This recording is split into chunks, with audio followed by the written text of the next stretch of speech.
জাহান্নামে যে তার কলিজার ভিতরে পর্যন্ত আগুন লেগে যাবে।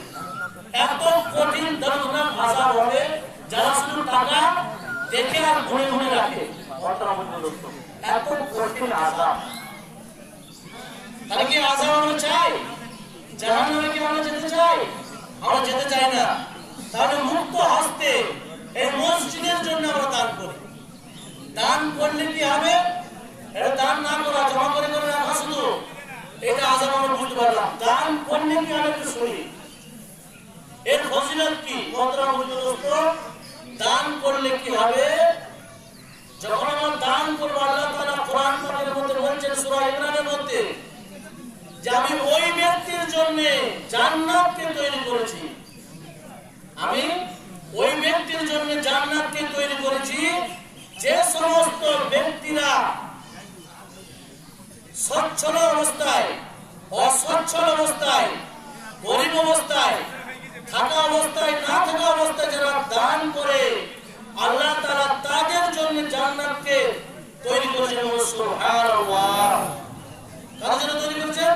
ওই ব্যক্তির জন্য যারা সচ্ছল অবস্থায়, অসচ্ছল অবস্থায়, থাকা অবস্থায়, না থাকা অবস্থায়, গরীবী অবস্থায় যারা দান করে, তাদের জন্য আল্লাহ তাআলা জান্নাতকে তৈরি করেছেন এবং তাদেরকে জান্নাত দেওয়া হবে। সুবহানাল্লাহ, সুবহানাল্লাহ। আল্লাহ তাআলা আমাদের জন্য কত চিন্তা করে রেখেছেন যে ওই ব্যক্তিদের জান্নাত দেওয়া হবে যারা দান করে। আজকে আমাদের দানের হাত ছোট, বলতে আফসোস। একটা হাদিস আল্লাহ নবী সাল্লাল্লাহু আলাইহি ওয়াসাল্লাম হাদিসটা বয়ান করছেন এবং হযরত আনাস ইবনে মালিক রাদিয়াল্লাহু তাআলা আনহু বর্ণনা করছেন হাদিসটা। কি হাদিসটা? যে যখন পৃথিবীকে সৃষ্টি করা হয়, কথা বুঝতে যাবেন না কিন্তু, এটা খুব খারাপ হবে। আমরা বছরে একবার এসেছি, ধৈর্য ধরে একটু বসি শুনি।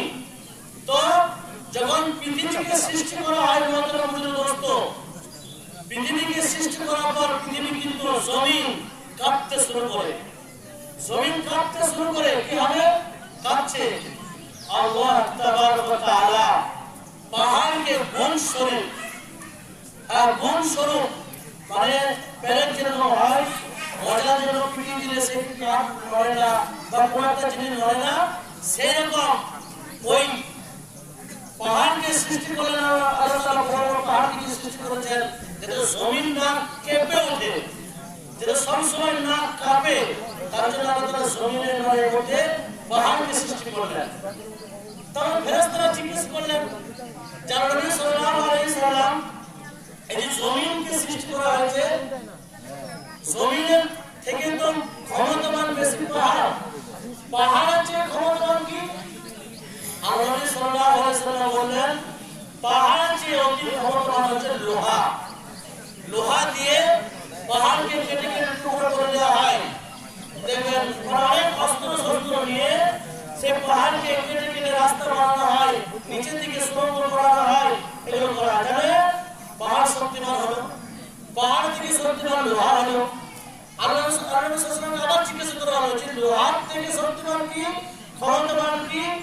তখন আল্লাহ বললেন যে পাহাড় থেকে ক্ষমতাবান হচ্ছে আগুন। আগুন লোহাকে গলিয়ে দেয়, আগুন হচ্ছে লোহাকে গলিয়ে দেয়, আগুনের শক্তি বেশি লোহার চেয়ে। তখন আল্লাহ জিজ্ঞেস করা হলো যে লোহার থেকে শক্তিমান কি, মানে আগুনের চেয়ে শক্তিমান কি? তখন আল্লাহ বললেন